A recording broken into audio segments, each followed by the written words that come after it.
I'm just gonna... Oh, this is like an awkward hand job. I just keep going like that and nothing happens. You finally just have to be like, this is broken, you do it. I have so much makeup on, you guys. I was trying to think about who I looked like. I was in the mirror going like, I look like someone. Who is it? And I was like, I realized it's the woman in my Facebook profile picture. I'm just like, oh, guys, I'm a single mom with 3 kids, and it's just really hard, and I'm completely ruining them.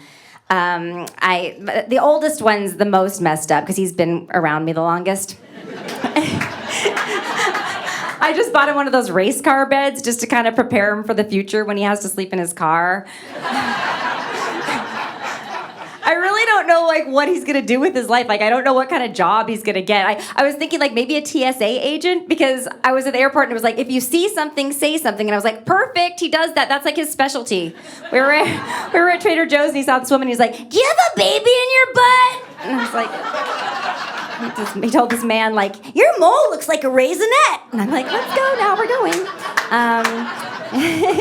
You know, the dumber someone is, the sweeter they are? Like, he's so sweet, you guys. He asked me to marry him the other day, and I was like, oh my God, that's so sweet. I was like, you can't marry your mom. You're never gonna make enough money. He got his feelings hurt, and he started crying, and he was like, so you're saying that nobody's ever gonna want to spend their life with me? And I was like, maybe. If you could do something about that heinous lisp. He does dumb things all the time. He put heels on our dog. He put my high heels on our dog. We have a really cute dog. She's a pit bull. Her name is Babyface. We named her after her favorite snack. And he put my high heels on her, and I was like, you cannot put high heels on a dog. You guys know why, right? Because bitches be tripping. For a long time, I thought I wanted to be a stay-at-home mom, but my kids are always there. And they're always bothering me, like, you know, like, take me to take them places. Take me to Build-A-Bear. We want to go to Build-A-Bear. I didn't even know what that was. I thought it was like a gay gym or something. I was like, ask Uncle Tanner. He loves that place. My best friend is like a really good mom, so it's hard. And like the other day, she was like, Gray, being a mom is like the most important job I've ever had. And I was like, oh my God. What a loser. The most important job? Wow. Yeah. The problem is they say it takes a village to raise a child, but they don't tell you like how to get to the village. Like I can't find it. You know, some people dance like no one's watching, but I parent like no one's watching. And I love to go to the park because you really don't have to watch them at all. You can kind of pretend to be a good mom if you just kind of like look up from your phone every 20 minutes and just be like, careful, buddy.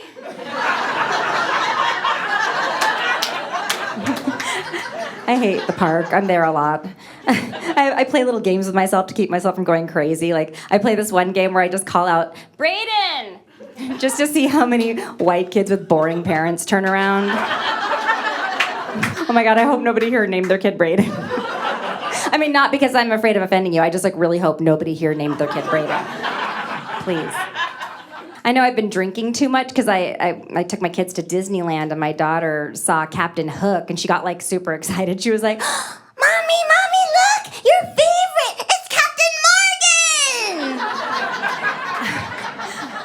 I was raised by my little Mexican grandma, so like I had zero supervision. Like I had no supervision at all.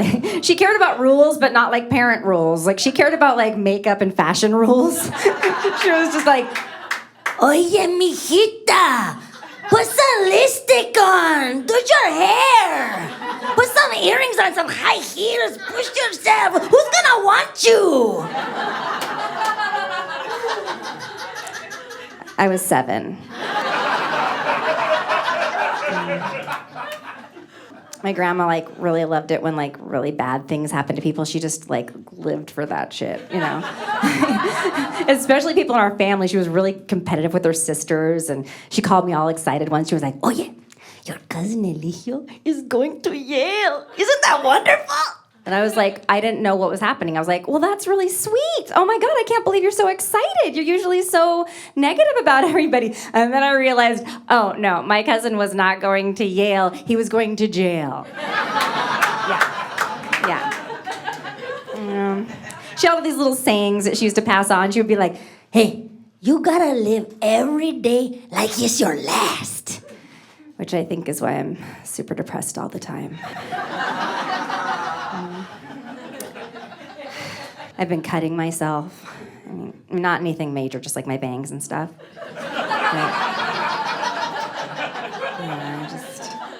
It's like I'm getting older, and I just feel like I'm kind of falling apart. I just got a selfie stick, not to take selfies, like my dad loved me and everything, but like to read my text messages. I'm like, what is happening? I just like, nobody looks at me anymore. Like I used to get a little bit of attention when I was younger. I was walking past this construction site and I was like, oh boy, here we go. Get ready. And I go walking past and nothing happened. Just nobody. I even made a second lap. I'm like, you didn't see, apparently. Nothing. Me too? No? Okay. I feel bad for the stool. Like when Me Too came out, I was like, the stool should be really like most upset about, being raped over and over again by male comics. Like I'm always like, no, don't hurt her. The vatos still give me a little attention. Like outside the 7-Eleven, I ran into a group of them, and they were like, the guy was like, damn, miss, you fine as fuck. And I was like, oh my God. Really? He's like, yeah. And I was like, oh my God, you guys are like 20. I was like, I'm 44. And he was like, 44? Nuh-uh. You look good. I was like, I do? I was like thirsty. And he's like, you don't look 44. I was like, well, like, how old do you think I look? And he was like, I don't know, like 41. Totally true story. I've been volunteering at a nursing home, and because I'm easily the hottest piece of ass in that place, like top 3. There's a couple of physical therapists that are, but yeah, I feel like you can tell a lot about a person as long as they don't find out about it. So I'm gonna talk about my sister for a minute. Like really gorgeous people have like a really messed up looking sibling. Like, like Brad Pitt has like that brother that's like, oh, you're not Brad Pitt. Or like, he's kind of like, but like not. And then like Frank Stallone, like what's happening? I don't know. What I'm trying to say is my sister's gorgeous. She's gorgeous, yeah. And she just lived this whole different kind of life. Like she thinks everyone's really nice. I'm like, oh, you're so sweet. You just don't know, do you? And my sister may be like a lot hotter than me, but she also says things like supposedly and for all intensive purposes. It's like, she calls Alzheimer's old-timers disease. I'm like, no. And she wants to argue. I was like, no, it's Alzheimer's. And she's like, no, it's like for the old people, though, like the old people. It's like when they can't remember stuff. I'm like, I know what it is, and it's Alzheimer's. But she's got the confidence of someone who's never been challenged. She's just like, no, let's argue. Let's do it.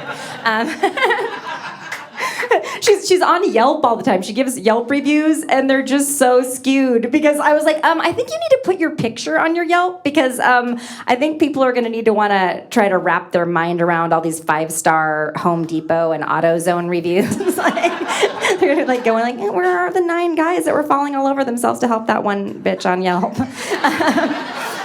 Yeah, when I get really mad, I like have passive-aggressive fantasies. She always wears juicy sweats. Like she's like in really great shape, and she's always like walking around with these juicy sweats. And like I have these fantasies about taking a Sharpie marker and just writing farts underneath it.